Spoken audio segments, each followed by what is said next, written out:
ಪೂಜಿಸಲು ಅರಹಾಳು ನನ್ನ ತಾಯಿ ಮನದೊಳಗೆ ಮಂದಿರವ ಕಟ್ಟಿರುವಳು ಕರುಣಾಮಾಯಿ ನವಮಾಸ ಮಡಿಲಲ್ಲಿ ಕಾಯುವಳು ಹೆತ್ತ ತಾಯಿ ನೋವಲ್ಲೂ ನಗುವವಳು ಒಬ್ಬಳೇ ಹೊತ್ತ ತಾಯಿ ಜನನ ಮರಣ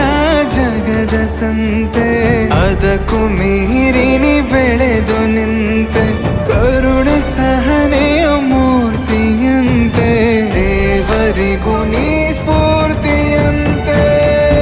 ಅದೃಷ್ಟವು ನನ್ನ ಪಾಲಿಗೆ ನಿನ್ನ ಕಂದನು ನಾನಾಗಿ ಹೇ